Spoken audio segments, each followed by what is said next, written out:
আজকে প্রধান আলোচক আল্লামা মুফতি ডক্টর সৈয়দ মোহাম্মদ ইনায়েতুল্লাহ বাসরি সিদ্দিকী মহোদয়। ইতিমধ্যে আপনারা আব্বাসী হুজুরের কাছ থেকে শুনেছেন পৃথিবীর সকলেরই তিনি পথপ্রদর্শক। বিভিন্ন ধর্মের লোকেরা এভাবে যেভাবেই হোক আমাদের অনেক কিছুই তারা প্রতিপালন করেন, স্বীকার করেন বা না করেন। এমন দেখলে যে আমাদের অনেক বন্ধুরা অন্য ধর্মের আমাদেরকে আসসালামু আলাইকুমও বলেন। এমন একজন মহান ব্যক্তি যিনি এই উপমহাদেশের সবচেয়ে ধার্মিক ধর্মীয় আলোচক, সেই ব্যক্তিকে আমরা আমাদের সেক্রেটারি সৈয়দ নজরুল ইসলামের মাধ্যমে পেয়েছি।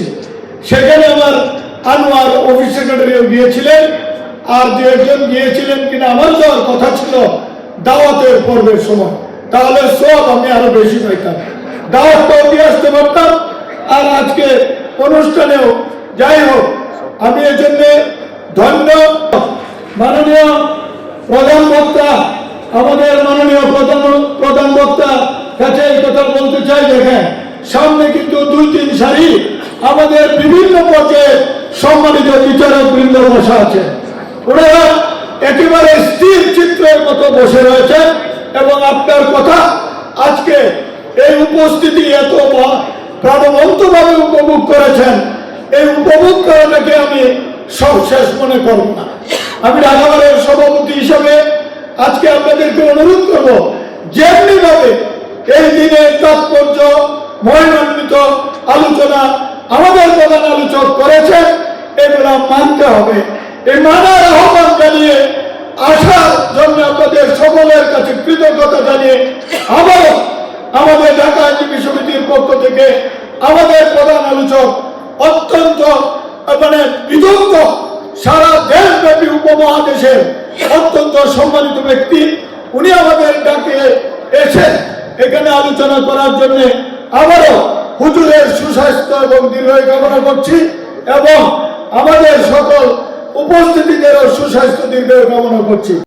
কেউ যদি রসুল্লাহর দিনকে বিশ্বাস নাও করে, রসুল্লাহর আদর্শ এবং সুন্নতের অনুসরণ করে, সে লোকটি পরকালে মুক্তি না পেলেও ইহকালে সে যথেষ্ট কল্যাণ লাভ করতে পারবে।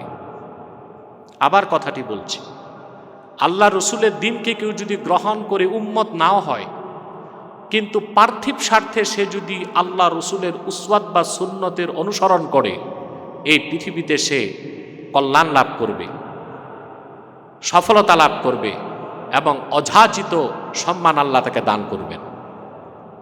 দেখুন আপনি, যারা অমুসলিম অবিশ্বাসী, তারাও ইচ্ছায় হোক অনুচ্ছায় হোক আল্লাহ রসুল সাল্লাল্লাহু আলাইহি ওয়াসাল্লামের কিছু আদর্শ অনুসরণ করছে, তাদের অস্তিত্ব রক্ষার জন্য, পৃথিবীতে টিকে থাকার জন্য, তাদের প্রজন্মকে ঠিক রাখার জন্য, তাদের অস্তিত্বকে ঠিক রাখার জন্য।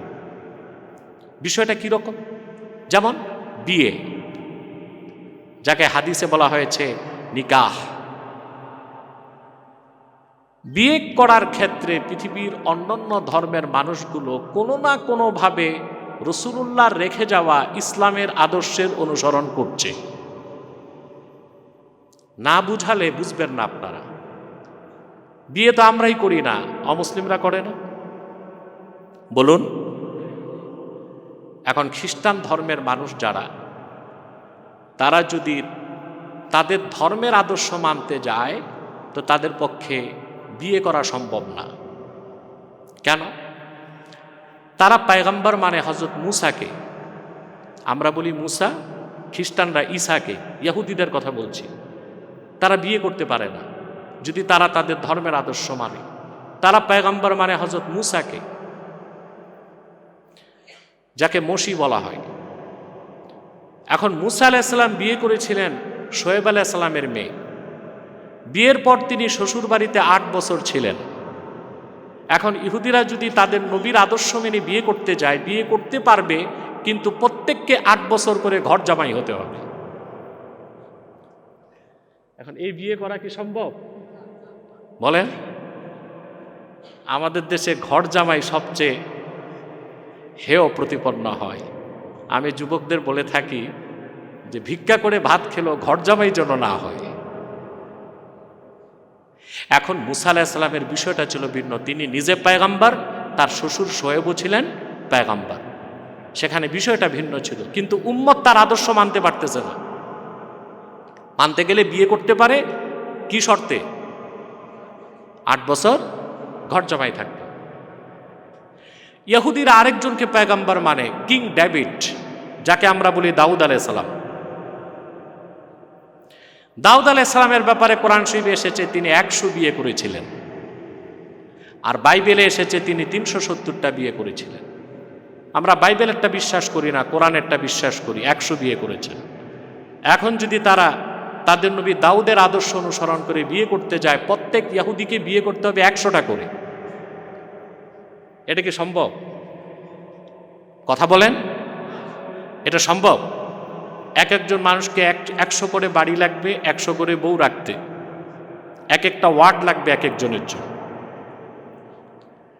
খ্রিস্টানরা পয়গম্বর মানে হযরত ঈসাকে, যাকে তারা জেসাস বলে, আমরা বলি ঈসা ইবনু মারিয়াম। বাইবেলেই স্বীকৃতি এসেছে ঈসা আলাইহিস সালাম বিয়ে করেন নাই। এখন খ্রিস্টানরা যদি তাদের নবী ঈসার আদর্শ মানতে যায়, তাদের কপালে আর বিয়ে জুটবে না, তো প্রজন্ম রক্ষা হবে কেমন করে? হিন্দুরা রামকৃষ্ণকে শ্রদ্ধা করে, মহাভারতে এসেছে রামকৃষ্ণ 16,008টা বিয়ে করেছিল। এটা তো আরো মুশকিল। এই আদর্শ মানতে গেলে এক একজনকে 16,008টা করে বিয়ে করতে হবে। বৌদ্ধ, তারা যদি গৌতম বুদ্ধের আদর্শ মানতে যায়, তার বিয়ে করতে পারবে কিন্তু ঘর সংসার করতে পারবে না, বৈরাগ্য হয়ে যেতে হবে। তাহলে ইসলাম ছাড়াও প্রত্যেকটি অন্যান্য ধর্মের মানুষ প্রজন্মকে রক্ষা করার জন্য ইচ্ছায় হোক অনিচ্ছায় হোক বিশ্ব মানবতার মুক্তির কাণ্ডারি মুহাম্মদ সাল্লাল্লাহু আলাইহি ওয়াসাল্লামের রেখে যাওয়া আদর্শকে অনুসরণ করছে। তারা পার্থিব উপকারটা পাচ্ছে, যেহেতু তাদের ঈমান নাই, পরকালে কোনো উপকারের মোটেও সম্ভাবনা নেই। প্রিয় বন্ধুগণ, ইসলাম কি বলেছে? আল্লাহ তাআলা নির্দেশ করেছেন, ফানকিহু মা তাবা লাকুম মিনান নিসাই মাসনা ওয়া সুলাসা ওয়া রুবা ওয়া ইন খিফতুম আল্লা তা'দিলু ফাওয়াহিদা। তোমরা 4টি বিয়ে করো, তোমরা তোমাদের পছন্দের মেয়েদেরকে বিয়ে করো, 2টি, সম্ভব হলে 3টি, সম্ভব হলে 4টি, যদি জাস্টিস ন্যায় বিচারের আশঙ্কা করো তাহলে 1টা। আমাদের মধ্যে একটা ভুল ধারণা আছে 4 বিয়ে করা সুন্নত, এটা কোনো কিতাবে নাই। 4 বিয়ে করা সুন্নত বলার সুযোগ নেই, 4 বিয়ে করার অনুমোদন আছে। ইসলাম তো সর্বকালের জন্যে, ইসলাম একাধিক বিয়ের ব্যবস্থা কেন রেখেছে? এই জন্য রেখেছে, এখনই আপনি ভোটার জরিপ দেখেন, বাংলাদেশে পুরুষ ভোটার থেকে নারীর ভোটার বেশি হয়ে গেছে। এক সময় যদি বাংলাদেশে নারীর সংখ্যা বেশি হয়ে যায়, আর ইসলাম যদি একজন পুরুষের জন্য একজন নারী রাখতো, তাহলে অতিরিক্ত নারীদের বিয়ের তো আর ব্যবস্থা থাকতো না। কিন্তু আদর্শ হচ্ছে 2টি, 3টি, 4টি, ইনসাফ করতে না পারলে 1টি। আমি একটি মাত্র দৃষ্টান্ত দিলাম যে অমুসলিম অবিশ্বাসীরাও পার্থিব কল্যাণে জাগতিক স্বার্থে রাসূলুল্লাহ সাল্লাল্লাহু আলাইহি ওয়াসাল্লামের রেখে যাওয়া আদর্শের অনুসরণ করছে। আমি কি বুঝালাম? অবিশ্বাসীরাও রাসূলুল্লাহ সাল্লাল্লাহু আলাইহি ওয়াসাল্লামের অনেক আদর্শের অনুসরণ করে পার্থিব কল্যাণে জাগতিক স্বার্থে, পরকালীন মুক্তির জন্য নয়, ইহকালীন কল্যাণের জন্যে। আমরা যারা মুহাম্মদ সাল্লাল্লাহু আলাইহি সাল্লামের ঈমানদার উম্মত, আমরা যদি ওনার আদর্শ সুন্নাহের অনুসরণ করতে পারতাম, তাহলে আমাদের জন্য পরকালে নাজাত হতো নিশ্চিত। এই পৃথিবীতে আমরাই হতাম সেরা জাতি, সমৃদ্ধ জাতি এবং সর্বশ্রেষ্ঠ জাতি। আমি আজকে আহ্বান করব, আমরা সকলেই যেন রাসূলুল্লাহ সাল্লাল্লাহু আলাইহি সাল্লামের সুমহান আদর্শের অনুসরণ করি, ওনার সুন্নাতের অনুসরণ যেন করি। এখন সুন্নাহের ব্যাপারে কিছু ব্যাখ্যা আমাকে দিতে হচ্ছে। সুন্নত বলতে আমরা কি বুঝি? আমাদের দেশে মানুষের ধারণা একটু দাড়ি রাখা, পাগড়ি লাগানো, তারপরে খাবারের পরে একটু মিষ্টি খাওয়া, দুপুরে একটু খাবার পরে শোয়া, রাতে খাবারের পরে একটু হাঁটাহাঁটি, মেসওয়াক করা, বাস এই কয়েকটা বিষয়কে আমরা সুন্নত মনে করে থাকি। সুন্নত এত ক্ষুদ্র জিনিস না। সুন্নাত কি? শেখ আব্দুল কাদের জিলানী রাহমাতুল্লাহ সুন্নতের ব্যাখ্যায় বলেছেন, আম্মা সুন্না ফাহিয়া মা সান্না রাসূলুল্লাহ সাল্লাল্লাহু আলাইহি ওয়াসাল্লাম, মুহাম্মদ সাল্লাল্লাহু আলাইহি ওয়াসাল্লাম আল্লাহর পক্ষ থেকে ১৫০০ বছর আগে যে নীতি নির্ধারণ করেছেন, যে ক্ষেত্রে যেটা, সেই ক্ষেত্রে সেই নীতির নাম হচ্ছে সুন্নতে নববী। আমরা কি সেভাবে তা গ্রহণ করতে পেরেছি? অবশ্যই না। আমাদের নামাজ, রোজা, হজ, যাকাত কয়েকটা আমলের ক্ষেত্রে আমরা সুন্নতের অনুসরণ করছি, কিন্তু জীবনের একটা বিরাট অংশে আমাদের ব্যবসা বাণিজ্য, অর্থনীতি, সমাজনীতি, রাষ্ট্রনীতি, শিক্ষা জীবন, সাংস্কৃতিক জীবন, রাজনৈতিক জীবন, জীবনের একটা বিরাট অংশে আমরা রাসূলুল্লাহ সাল্লাল্লাহু আলাইহি সাল্লামের আদর্শ কিংবা ওনার রেখে যাওয়া সুন্নতের অনুসরণ করতে পারছি না। আমাদের সকল লাঞ্ছনা, বঞ্চনা, ব্যর্থতা আর পরাজয়ের মূলভীত কারণ হচ্ছে এটা। আমরা যেদিন মানবরচিত মিথ্যাশ্রিত সভ্যতা সংস্কৃতিকে বর্জন করে রাসূলুল্লাহ সাল্লাল্লাহু আলাইহি ওয়াসাল্লামের আদর্শ সুন্নাহের অনুসরণ করতে পারব, গোটা পৃথিবীর সমস্ত শক্তি আমাদের পদতলে চলে আসবে। আমাদের মুক্তি, আমাদের নাজাত, আমাদের কল্যাণ, আমাদের সমৃদ্ধি সব কিছুই সুন্নতের অনুসরণে। রাসূলুল্লাহর সুন্নতের অনুসরণটা ঐচ্ছিক বিষয় নয় যে আমি সুন্নত মানব কি মানব না। আপনাকে মুসলিম হতে হলে রাসূলুল্লাহর সুন্নতের অনুসরণ করতেই হবে, বিষয়টা ঐচ্ছিক নয়, এটা আবশ্যিক। আমি আপনাদেরকে একটা দৃষ্টান্ত দিচ্ছি। আল্লাহ তাআলা তার হাবিবের অনুসরণকে কতটা মর্যাদাপূর্ণ করে দিয়েছেন। মক্কা মুকাররমাতে যারা মুশরিক ছিল, কাফের ছিল, অবিশ্বাসী ছিল, রাসূলুল্লাহ সাল্লাল্লাহু আলাইহি ওয়াসাল্লামের বিরুদ্ধে যুদ্ধ করেছে যারা, অসংখ্য, আবু জেহেল সহ কুরাইশ মুশরিকদের কোনো একজন ব্যক্তি নাস্তিক বা অ্যাথিস্ট ছিল না। তারা স্রষ্টাকে বিশ্বাস করত, আল্লাহকে বিশ্বাস করত। কোরআন কারীমে আল্লাহ তাআলা বলেছেন তার হাবিবকে, ওয়ালা ইন সাআলতাহুম মান খালাকাস সামাওয়াতি ওয়াল আরদা লা ইয়াকুলুন্নাল্লাহ। মুহাম্মদ সাল্লাল্লাহু আলাইহি সাল্লাম, আপনি তাদেরকে যদি জিজ্ঞেস করেন আকাশ ও জমিনের স্রষ্টাকে, তারা বলবে আল্লাহ। তা তাদেরকে জিজ্ঞেস করা হোক, তারা হাতে বানানো কল্পিত এই লাত, মানাত, উজ্জা ৩৬০টা দেবদেবীকে খোদা হিসেবে ইবাদত করে কেন? কুরাইশরা জবাব দিয়েছে, মা না'বুদুহুম ইল্লা লিয়ুকাররিবুনা ইলাল্লাহি যুলফা।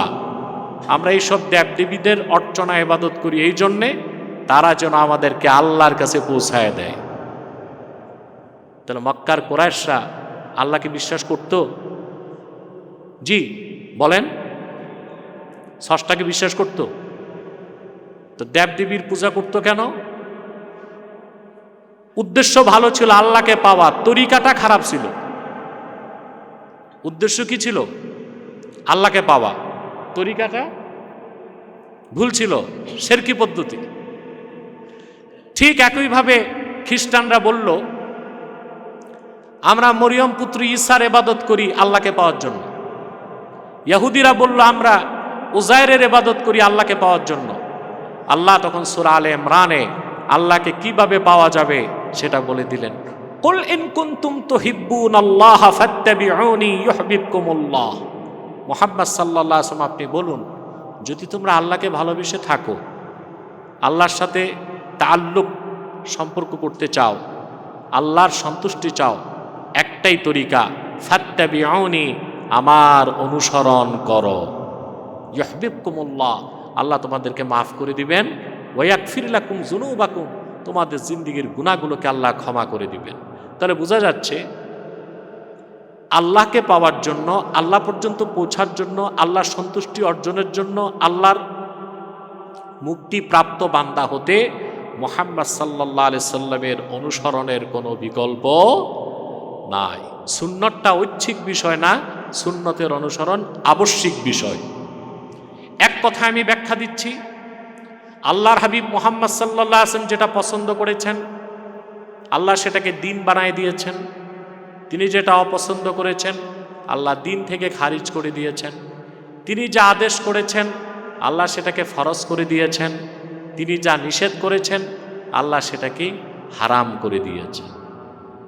তার মানে রাসূলুল্লাহর অনুসরণের বাইরে কোনো ইসলাম নাই, ঈমান নাই, শরীয়ত নাই, তরিকত নাই, হাকিকত নাই, মারেফত নাই, শুধু আছে মাইরের পথ। রসুল্লাহর অনুসরণের বাইরে কোনো ইসলাম নেই। আজকে আমাদের দেশে তথাকথিত কিছু বুদ্ধিজীবী ইসলাম সম্পর্কে জ্ঞান না থাকার কারণে বলে থাকে যে আমরা পলিটিক্যাল ইসলাম চাই না, আমরা রেডিক্যাল ইসলাম চাই না, আমরা সুফিবাদী ইসলাম চাই। আরে ভাই, ইসলামের তো কোনো ভার্সন নাই, ইসলামের তো কোনো প্যাটার্ন নাই।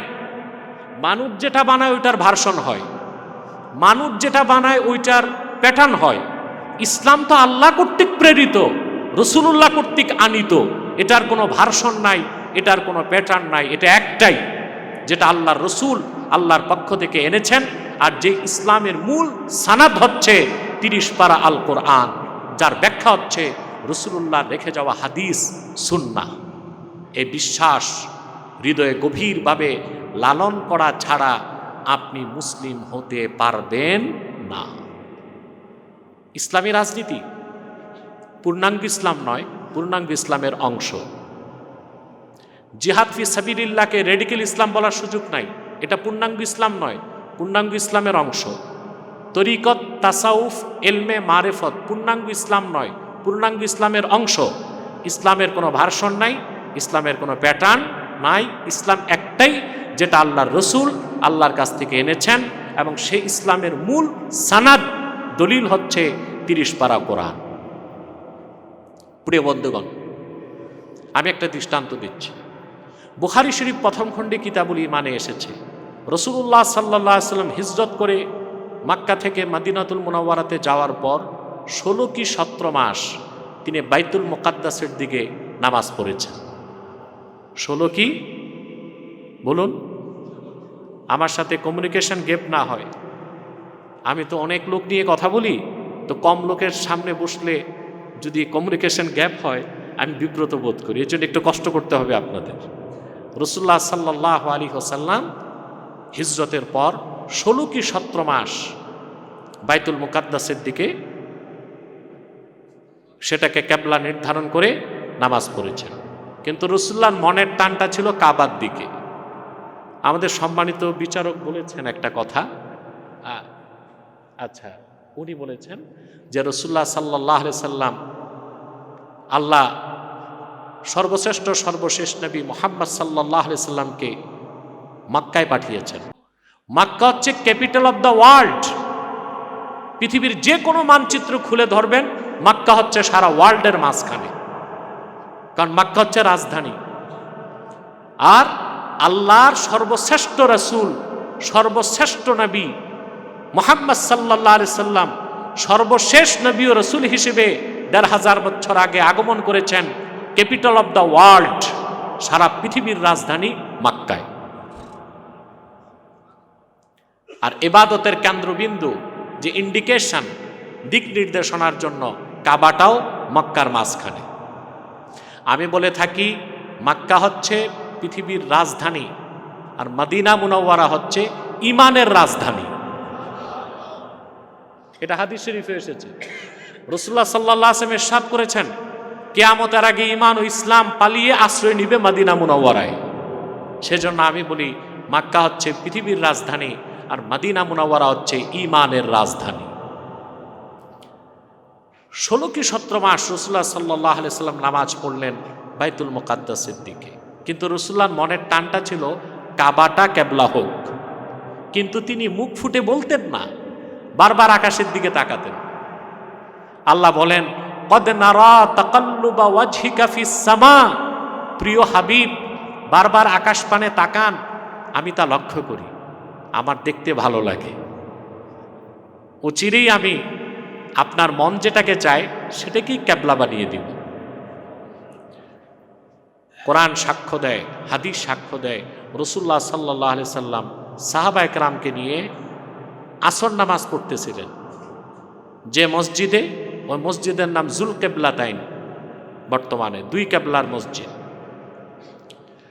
রাসূলুল্লাহ সাল্লাল্লাহু আলাইহি ওয়াসাল্লাম যখন আসর নামাজে রুকুতে, তখন আল্লাহ ওয়াহি নাজিল করলেন, ফাওয়াল্লি ওয়াজহাকা শাতরাল মসজিদিল হারাম, প্রিয় হাবিব আপনার চেহারাটা কাবার দিকে ঘুরান। নামাজ না ছেড়েই রাসূলুল্লাহ সাল্লাল্লাহু আলাইহি সাল্লাম রুকু অবস্থায় বাইতুল মুকাদ্দাস থেকে বাইতুল্লাহর দিকে ঘুরে গেলেন। তো রাসূলুল্লাহ যেটা পছন্দ করলেন সেটাকে আল্লাহ দিন বানিয়ে দিয়েছেন, তিনি যেটা অপছন্দ করছেন দিন থেকে বের করে দিয়েছেন। আপনারা জানেন হজের 3টা ফরজ। কয়টা? একটা হচ্ছে তাওয়াফে জিয়ারাত, বাইতুল্লাহর তাওয়াফ, এটা ফরজ। ইহরাম বাঁধা 2য় ফরজ।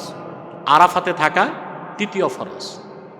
এই কোরআন কারীমে আল্লাহ বলেছেন ওয়ালিল্লাহি আলান নাসি হিজ্জুল বাইতি মান ইসতাতাআ ইলাইহি সাবিলা, মানুষদের মধ্যে যারা বিশ্বাসী কাবা পর্যন্ত পৌঁছতে সক্ষম তাদের উপর কাবার হজকে ফরজ করা হয়েছে। আমরা জানি হজের দিন হচ্ছে জিলহজের 9 তারিখ। জিলহজ মাসের 9 তারিখ লক্ষ লক্ষ হাজিদের একজনও কাবার প্রান্তরে থাকে না, থাকে কোথায়? আরাফায়। আরাফাতে কেন? কারণ রাসূলুল্লাহ সাল্লাল্লাহু আলাইহি ওয়াসাল্লাম বলেছেন আল হাজ্জু আরাফা, হজের সবচেয়ে বড় কাজ আরাফাতে। সেজন্য আল্লাহ হজের 3 ফরজের মধ্যে আরাফার অবস্থানকে সবচেয়ে বড় ফরজ বানিয়ে দিয়েছেন। রাসূলুল্লাহ যা আদেশ করেছেন আল্লাহ তা ফরজ করে দিয়েছেন, রাসূলুল্লাহ যা নিষেধ করেছেন আল্লাহ তা নিষেধ করে দিয়েছেন। মা আতাকুমুর রাসূলু ফাখুযু ওয়া মা নাহাকুম আনহু ফান্তাহু, মুহাম্মদ সাল্লাল্লাহু আলাইহি ওয়াসাল্লাম তোমাদেরকে জন্য যা এনেছেন, যা করতে বলেছেন তা গ্রহণ করো, তিনি যা নিষেধ করেছেন তা বর্জন করো। এটাই তো ইসলাম। রাসূলুল্লাহ সাল্লাল্লাহু আলাইহি ওয়াসাল্লামের অনুসরণের বাইরে, ওনার ইত্তেবার বাইরে, ওনার আনুগত্যের বাইরে, ওনার আনিত শরীয়তের বাইরে কোনো ইসলাম নেই। শরীয়ত, তরিকত, হাকিকত, মারেফত কোনো কিছুই নেই। আমাদের দেশে অনেক ভণ্ড পীর আছে যারা ভেদ, মারেফাত এসব কথা বলে শরীয়ত বিরোধী জঘন্য কাজ করে।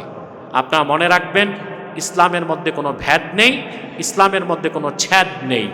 যা আছে ইসলাম মধ্যাহ্নের দিবাকর সূর্যর চেয়েও সমুজ্জ্বল। এখানে কোনো ভেদ নেই, কোনো ছেদ নেই, কোনো কুসংস্কার নেই, কোনো আনলজিক, কোনো আনসাইন্টিফিক কোনো কথা নাই। সব মহাসত্যের সর্বোচ্চ মানদণ্ডে উত্তীর্ণ, চরম বিজ্ঞানময়, প্রজ্ঞাময়, জ্ঞানপূর্ণ ও দার্শনিক সুলভ কাজগুলোকেই ইসলাম ইবাদত হিসেবে দিয়েছে। সুবহানাল্লাহ। রাসূলুল্লাহ সাল্লাল্লাহু আলাইহি ওয়াসাল্লাম সাহাবায়ে কেরামকে বলেছেন, সাহাবীগণ আমি তোমাদের জন্য এমন একটা দিন রেখে গেলাম, লাইলুহা ওয়া নাহারুহা সাওয়া, যে দিন ইসলামের রাত যেমন দিন তেমন, দিন যেমন রাত তেমন। এখানে এমন কিছু নাই যে কেউ কেউ জানবে কেউ কেউ জানবে না। ইসলামে এমন কিছু নাই যেটার কোনো ব্যাখ্যা কিংবা লজিক নেই। ইসলামে কোনো অনর্থক, যুক্তিহীন, অবৈজ্ঞানিক এবং জ্ঞান বহির্ভূত কোনো প্রথা নাই। যা আছে সবটাই যুক্তিপূর্ণ, সায়েন্টিফিক এবং মানুষের কল্যাণে উপকারী। ইসলাম কোনোটাকে ফরজ করেছে, কোনোটাকে ওয়াজিব করেছে, কোনোটাকে সুন্নাত করেছে। প্রিয় বন্ধুগণ, রাসূলুল্লাহ সাল্লাল্লাহু আলাইহি ওয়াসাল্লামের সুন্নাহর অনুসরণটা ঐচ্ছিক না আবশ্যিক? এই সুন্নাহকে বিশ্বাস করা ছাড়া আপনি মুসলমান হতে পারবেন না। আমাদের দেশে কিছু পথভ্রষ্ট লোক বের হয়েছে যারা নিজেকে আহলে কোরআন বলে, সুন্নাহ বা হাদিসকে মানে না। রাসূলুল্লাহর রেখে যাওয়া সুন্নাহ বা হাদিস অস্বীকারী মুসলমানই হতে পারে না। কারণ সুন্নাহ বা হাদিসকে বাদ দিলে ইসলামের অস্তিত্বই থাকবে না। আপনার নামাজ পড়েন 5 ওয়াক্ত, পড়েন কি না? 5 ওয়াক্ত নামাজের কথা কোরআন শরীফে আছে, এই কোরআনে আছে আকিমিস সালাতা তারাফাইন নাহার ওয়া যুলাফাম মিনাল লাইল ইন্নাল হাসানাতি ইউযহিবনাস সাইয়্যাত। 5 ওয়াক্তের কথা আল্লাহ বলেছেন। কিন্তু ফজরের ফরজ 2 রাকাত, যোহর 4, আসর 4, মাগরিব 3, এশা 4, এটা কোরআন শরীফের কোথায় আছে? এটা নাই তো। এটা নিতে হবে সুন্নাহ থেকে। কিসের থেকে? অতএব হাদিস বা সুন্নাহ বাদ দিলে তো ইসলামের অস্তিত্বই থাকে না। সুন্নাহ হচ্ছে কি? কিছু সুন্নতকে আমরা আমল হিসেবে গ্রহণ করেছি। ইসলামের মূল ভিত্তি হচ্ছে কোরআন এবং সুন্নাহ। সুন্নাহকে বাদ দিলে ইসলামের অস্তিত্ব থাকবে না। আর সুন্নাহকে অস্বীকার করে আপনি মুসলমান হতে পারেন না। আমি একটা দৃষ্টান্ত দিচ্ছি আপনাদেরকে। এই যে আমরা এশার নামাজ পড়ব কয় রাকাত? 4 রাকাত। নামাজের কথা কোরআনে আছে, 4 রাকাতের কথা কোরআন শরীফে নেই। আল্লাহ রসুল সাল্লাল্লাহু আলাইহি সাল্লাম নীতি হিসেবে নির্ধারণ করে দিয়েছেন এশার নামাজ 4 রাকাত। এটা সুন্নাহ। এটা কি সুন্নাহ? তাহলে এশার নামাজ 4 রাকাত পড়া নীতি হিসেবে সুন্নাত, হুকুম হিসেবে ফরজ। আমি বুঝাতে পারলাম? নীতি হিসেবে, হুকুম হিসেবে। ঠিক এশার পরে আবার 2 রাকাত নামাজ আছে, ওইটা নীতি হিসেবে সুন্নাত, হুকুম হিসেবেও সুন্নাত। এরপরে আবার 3 রাকাত ওয়েতর, ওই 3 রাকাত নামাজ নীতি হিসেবে সুন্নাত, হুকুম হিসেবে ওয়াজিব।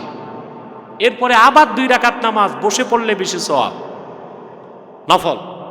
নীতি হিসেবে সুন্নাত, হুকুম হিসেবে নফল। আমি আশা করি আপনারা সুন্নতের ব্যাখ্যাটা বুঝতে পেরেছেন।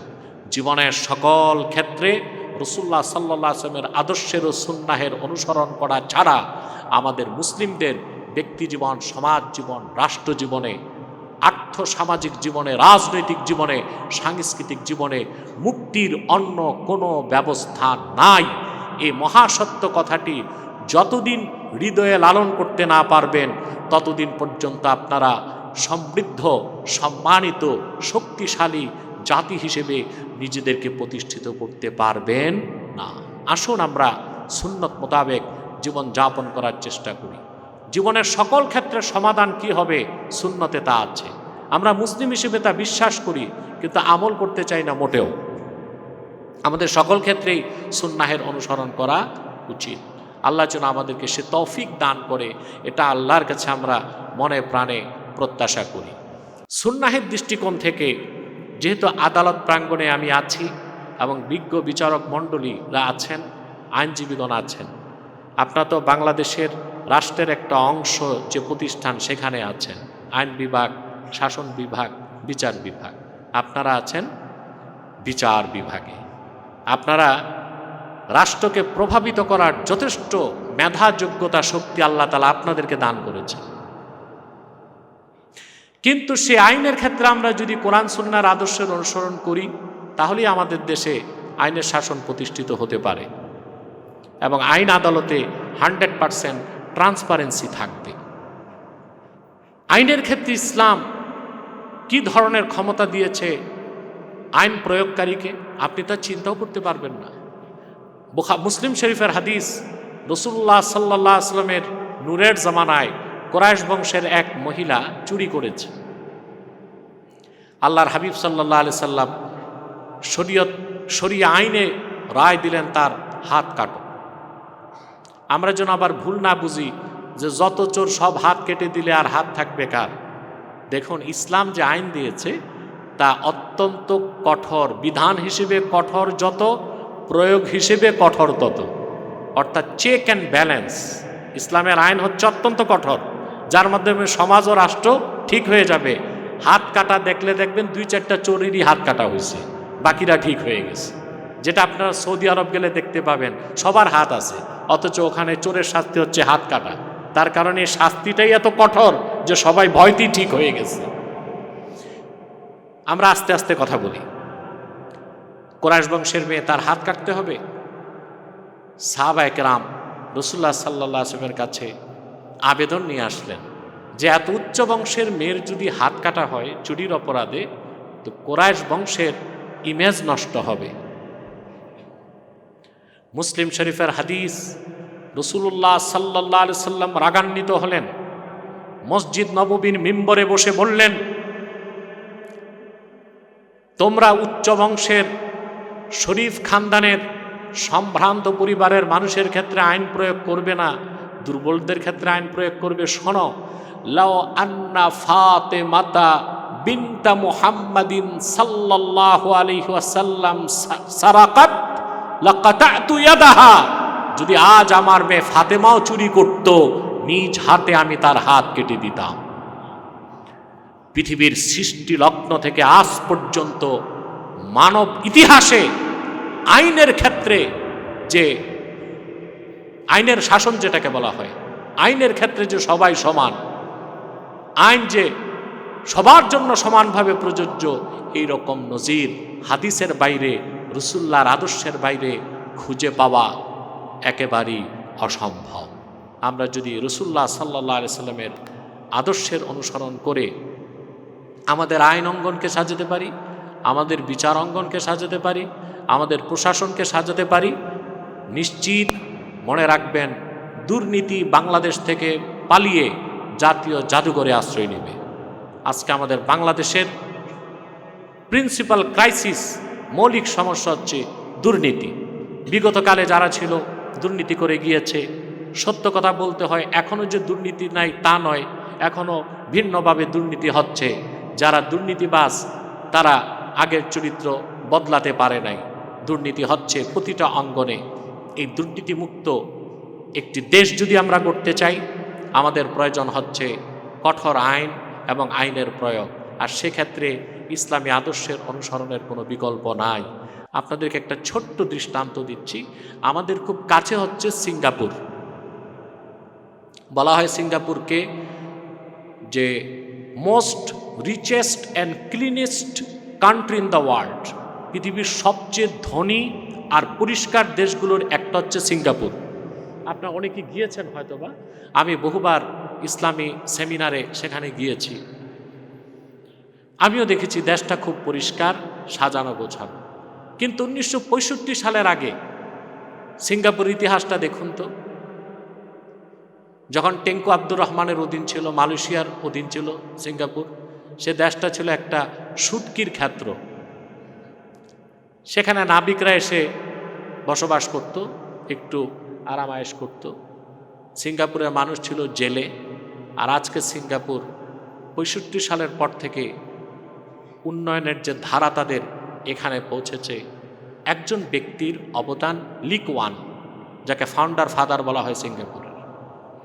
সে কিভাবে দেশটাকে এই পর্যায়ে এনেছে, আপনার তার লেখা একটা বই আছে, সেটা পড়লে দেখতে পাবেন। বইটা হচ্ছে যে তৃতীয় বিশ্ব থেকে একটি দেশ প্রথম বিশ্বে কিভাবে আসলো। প্রথমে সে কঠোর আইন তৈরি করেছে, কঠোর আইন। আর সে আইনের ক্ষেত্রে লি কুয়ান শরিয়া আইনের অনুসরণ করেছে। অবশ্যই এটা খাতায় কলমে নাই যে শরিয়া আইনের অনুসরণ করেছে। শরিয়া আইনের অনুসরণ করেছে এভাবে যে সাক্ষী প্রমাণের ভিত্তিতে দ্রুত বিচার, রায় ও রায় কার্যকর করা। শরিয়া আইন থেকে কনসেপ্ট সে গ্রহণ করেছে। দ্বিতীয়, আইন প্রয়োগের ক্ষেত্রে যে সভরেন্টি, সার্বভৌমত্ব, এই ক্ষেত্রেও সে শরিয়া আইনের পূর্ণ অনুসরণ করেছে। আইন সবার জন্য সমানভাবে প্রযোজ্য। এই কঠোর আইন ও আইনের প্রয়োগের কারণে আজকে সে দেশে দুর্নীতি একেবারেই নেই, শূন্যের কোঠায় চলে গিয়েছে, অপরাধ অনেকটা কমে গিয়েছে। অবিশ্বাসী একটি গোষ্ঠী শরিয়া আইনের কিছু দিক অনুসরণ করার কারণে এই পৃথিবীতে একটি সম্মানিত জাতি ও অর্থনৈতিকভাবে শক্তিশালী রাষ্ট্র বানাতে পারল।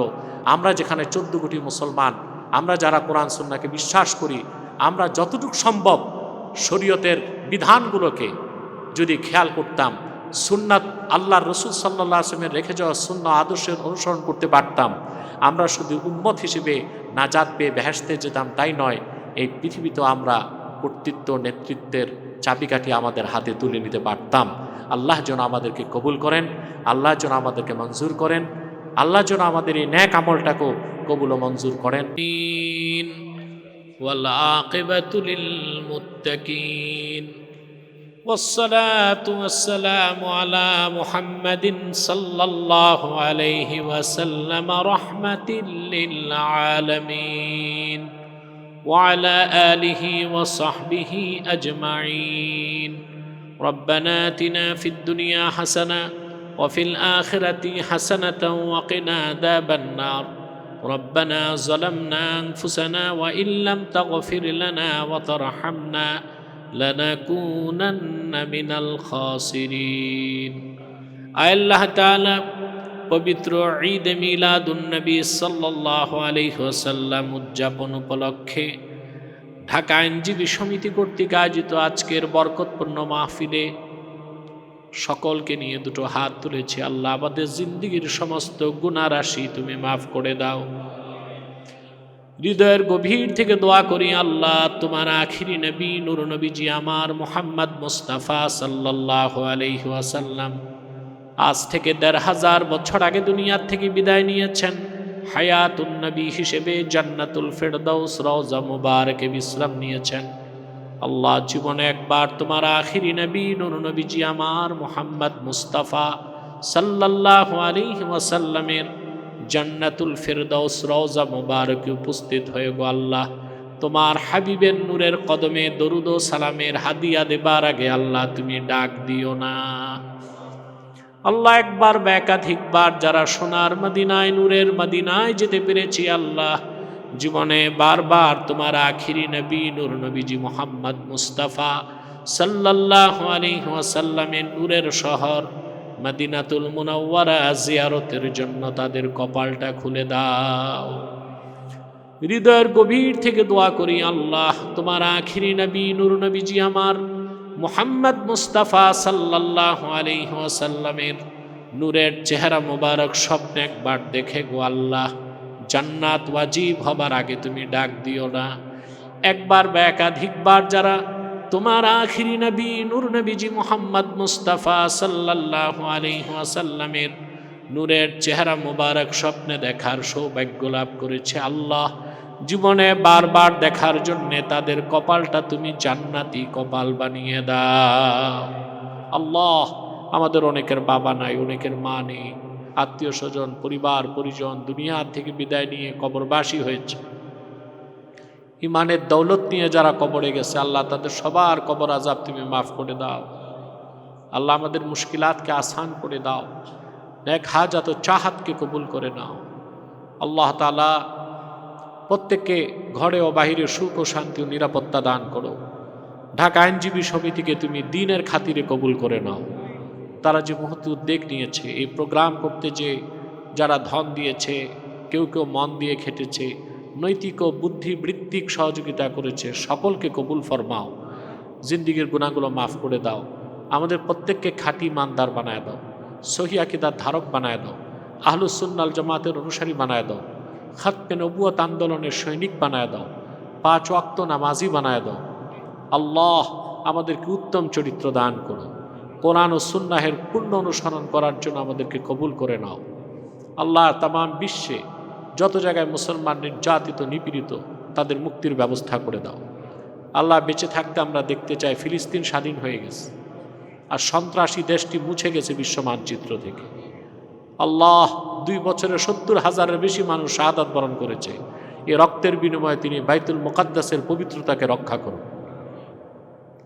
اللهم انصرنا على القوم الكافرين المرتدين المغزلين اللهم اخذل من خذل دين محمد صلى الله عليه وسلم واخذل من أنكر توحيدك ورسالة نبيك وعقيدة ختم النبوة ولا تجعلنا منهم ولا تجعلنا منهم ولا تجعلنا منهم اللهم نور قلوبنا وشرح صدورنا وبيض وجوهنا يا منور القلوب اللهم احفظ المسلمين المؤمنين اللهم احفظ كل دولة من دول الإسلام اللهم طهر بيت المقدس من نجس اليهود الصهيوني وخرب بيوتهم ودمر ديارهم وزلزل أقدامهم وسود وجوههم يا رب كل شيء ومليكه نسألك بعزتك يا الله اللهم أنت السلام ومنك السلام تباركت ربنا وتعاليت يا ذا الجلال والإكرام اللهم إنا نسألك العافية اللهم إنا نسألك تمام العافية اللهم إنا نسألك دوام العافية اللهم إنا نسألك السلامة من كل بلية الدنيا والآخرة توفنا مسلمين والحقنا بالصالحين توفنا مسلمين والحقنا بالصالحين توفنا مسلمين والحقنا بالصالحين اللهم إنا نتوسل إليك بوسيلة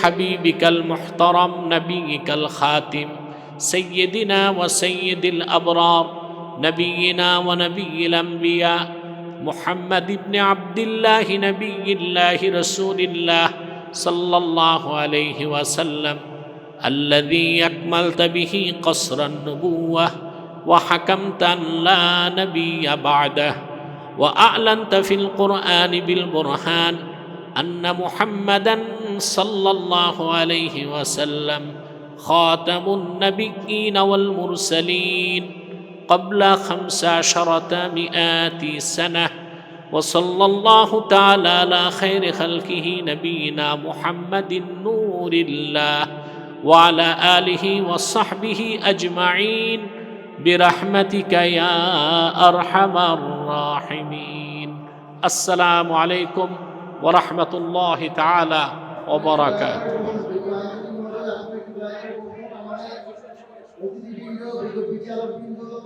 যাওয়ার পর আমরা বের হবো। প্লিজ দয়া করে আপনারা বসুন।